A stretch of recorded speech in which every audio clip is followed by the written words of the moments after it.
Heraclon Publishing presents At the Mercy of Strangers, Survival in Nazi-Occupied Poland by Gitel Hopfeld, translated and edited by Simcha Simchovitch. Narrated by Melanie Flores.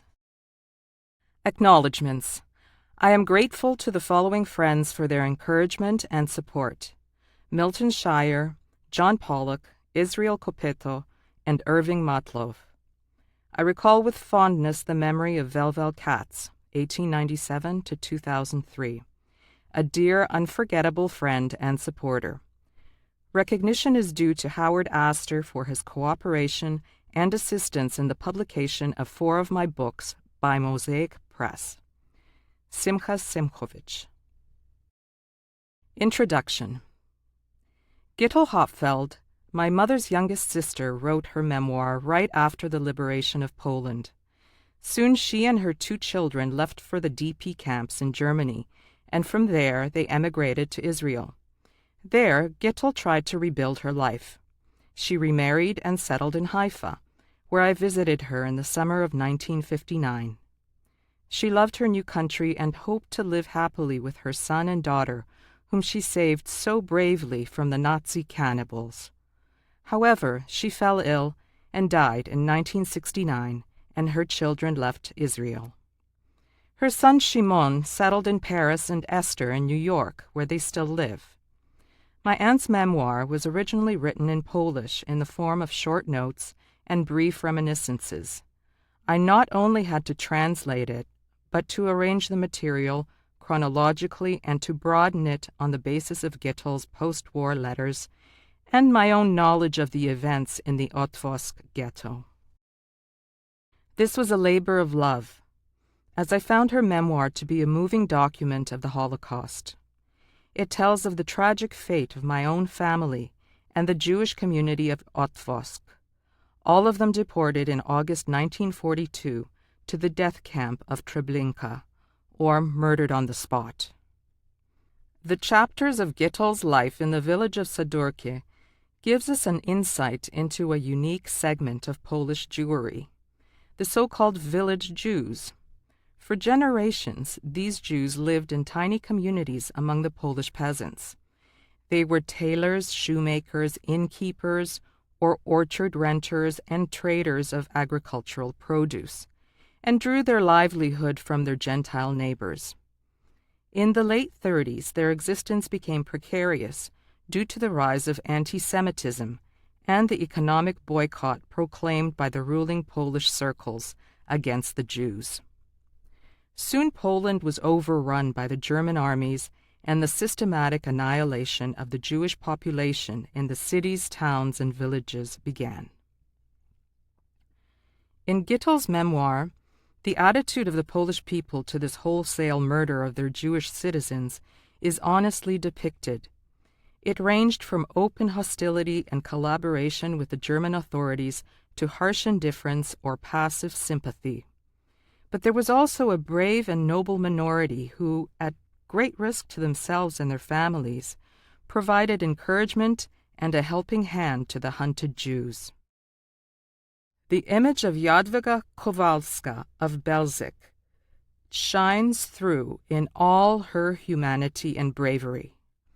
Gitel turned to her whenever she was in a quandary, and Kowalska never hesitated to encourage and help her. Likewise is Duzenec, the headmaster of the Sadurki railway station. He and his wife gave temporary shelter to Gitel and her children and helped her in many critical moments. To these we have to add Grzegorz Kwiatkowski, the regional leader of the underground Polish Home Army who kept and protected Gitel in the last year of the war, and the 2 priests who defended little Shimon and his mother. Reading Gitel's memoir, one cannot help but be impressed by the strength of her character, her industriousness, and her abilities to find ways to save her children in the incessant day-to-day struggle to survive. She was indeed a woman of valor, a Jewish heroine in the darkest time of our history. Simcha Simchovitch, Toronto, 2005. Chapter 1. War. After my marriage in 1930, I lived in Warsaw in a spacious apartment on Miodowa Street. My husband Joseph was a furrier and worked, together with several apprentices, in the large kitchen of our home. During the fall and winter months, they worked till late at night, as this was the season for ladies' fur coats, caps, and other accoutrements. In the spring and summer, the work stopped, and we were free to spend our time in the city or in the country. In 1932, I gave birth to my son Shimon, and 2 years later my daughter Esther was born. They were both healthy, lovely children. Shimon, fair-haired, slim, and composed; Esther, blonde, playful, and talkative. We loved them both and gave them our utmost care and attention. During the day, a Polish nanny would walk them to the nearby park and would care for them till bedtime. We spoke Polish to our children because my husband and I considered ourselves modern, non-observant Jews. I spent the summer months of 1939 with my children in the village of Milosny, not far from Warsaw. During the week, my husband remained in Warsaw to prepare his business for the fall and winter season, and he came to stay with us on weekends. It was the end of August 1939. The news on the radio became more and more frightening as the German accusations and threats against Poland intensified and portended an imminent aggression. In the last weekend of August, my husband arrived in Milosny, and we returned with him to Warsaw. The mood in the city was panic-stricken. People were excited and scared because of rumors of German gas attacks and bombardments that may come at any moment. My husband began to store food and bottled water for any emergency. On the 1st of September, in the morning, I left the enclosed courtyard of our apartment complex to buy some groceries in a nearby store. I was only half a block away from our gate when I suddenly heard a terrifying explosion. A bomb came down on the front section of our building. "Oh God, where are my children?" I called aloud and began rushing back home. I entered our yard calling, "Shimek, Estusia, where are you?" Finally, I was directed to the air shelter in the basement of the building where many people sought refuge. Our next-door neighbor had brought our children there as soon as he heard the warning of the air attack over the radio. Soon my husband appeared, and we all returned to our second-floor apartment, which, luckily, was not damaged. We were scared to remain in our place, expecting further bombardments on this section of the city.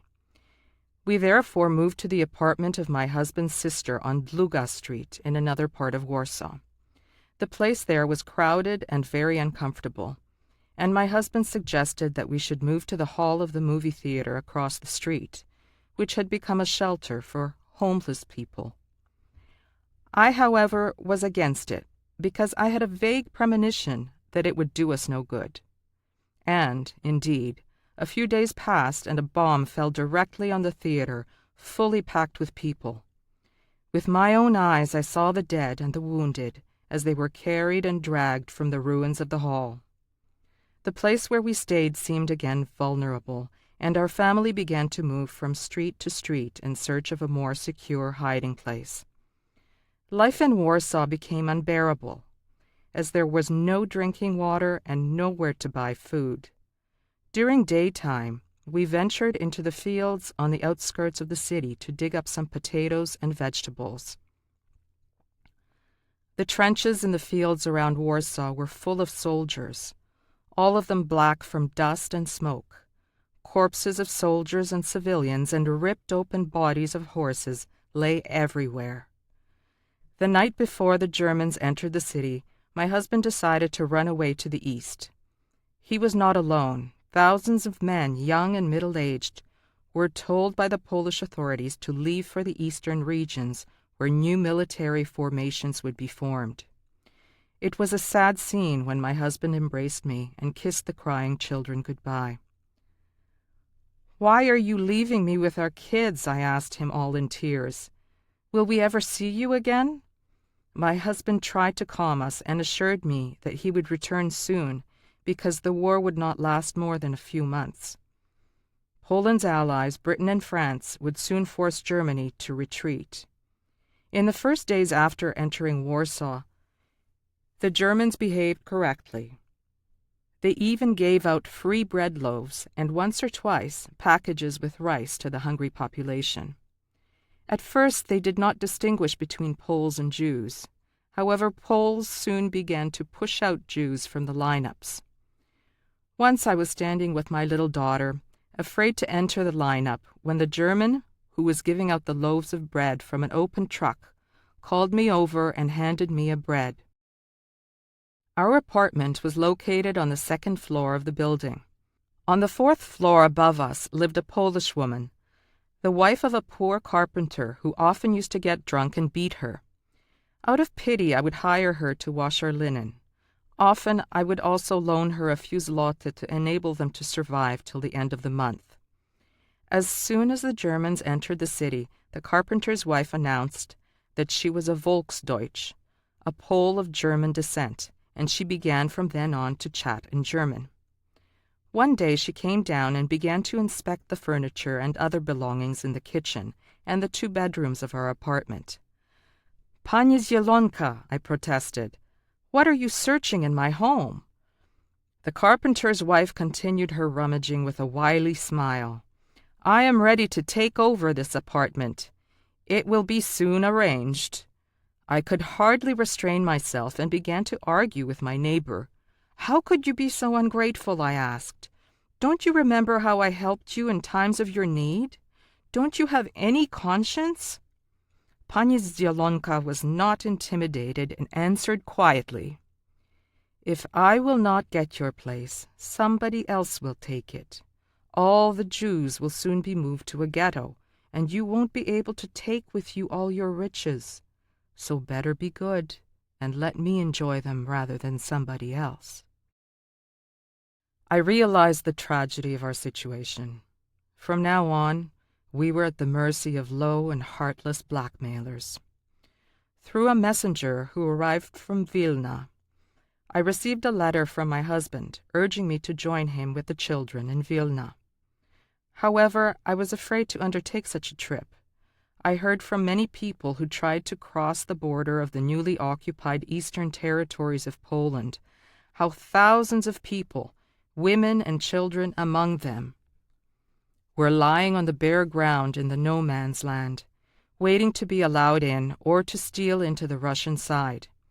And I shuddered with fear at the thought of my children and I sharing a similar fate. Besides, how could I leave all the possessions we accumulated during the 9 years since we got married? In addition to the 3 furrier sewing machines we owned, we had prepared a supply of furs for the upcoming season, and this was a treasure worth thousands of zloty. How could I leave all this and go into nowhere? I informed my husband about my decision to remain in Warsaw and wait for his return when the war would be over. Several weeks passed and I had no answer from him. Suddenly, late in November, he appeared in our home, smiling and kissing each one of us. "Why did you come back into German-occupied Warsaw?" I reproached him. "Did you think I would leave you alone with the children? We'll try somehow to leave together later on, in spring. In any event, I'll share with you whatever fate will bring us." He immediately began selling our furs and ready-made fur jackets, thus to prepare for our flight into Russia. However, the Germans forestalled our plans. It must have been our good neighbor, Pani Zielonka, now a privileged Volksdeutsch, who noticed the return of my husband and his activities and informed the German authorities. Soon an auto with several German military men arrived in our apartment and began to carry away all the furs they could find, as well as the sewing machines. I tried to restrain my husband, but to no avail. He was proficient in German and demanded from the head officer to show him the order from the higher authorities for the confiscation of our property. "You will come with us to our headquarters and see the order. You'll receive as well a receipt for the confiscated merchandise," the officer told him politely. They left with my husband, and I never saw him again. He was shot a week later in the Pawiak prison, together with a group of Jews and several Polish speculators. I tried in vain to receive his body for burial, but with no results. He was buried in a mass grave somewhere on the outskirts of Warsaw. A few weeks later, the authorities announced the formation of the Warsaw Ghetto. Chapter 2. In occupied Warsaw. I was still mourning the loss of my husband and our livelihood when, with the formation of the Warsaw Ghetto, I lost my home as well. I searched in vain for a Pole residing in the Jewish section of the city with whom I could exchange my apartment. Very few Poles lived among Jews, and those who resided there were already paid off for their apartments. I finally found some living quarters on the 4th floor on Dluga Street, in the designated Jewish section of the city. I carried whatever I could over to the new place, leaving what I could not bring with me or sell to be picked up by my neighbor, Pani Zlolonka. We settled in one room of a 3-room apartment occupied by 2 other families, with a kitchen shared by all of us. There was no other way for me to earn a living but to begin smuggling food from the countryside to the hungry ghetto. But who would take care of my little ones when I was away in the villages in search of foodstuff? For this I had to bring over my old mother, Chana, who at that time lived with my sister in Otwosk. My mother, Gitel Hopfeld, was in her early 70s, a widow for many years. For most of her life she resided in the village of Sadurki, on the railway line near Lublin, where she managed a small village store. My father died when I was 5 or 6 years old, and I hardly remembered him. Left with 5 children, 4 daughters and a son, my mother managed to support and raise us as best as she could. She was a tiny woman with a mild, smiling face, trusted and respected by Jews and Poles alike. In her small 1-room store, which was attached to our cottage, she sold writing material for school children, clothing for the peasant women, and even bottles of vodka from under the counter. I was born and grew up in Sadurki. I was used to and liked the life of the village. In my childhood, I attended, together with the other farmers' children, the Polish elementary school, and most of my friends were peasant girls from the neighboring cottages and farms. There were less than a dozen Jewish families besides us in the village, and as we grew older, we realized that there was no future for us in this tiny Jewish settlement. Soon, both my older sisters, Ita and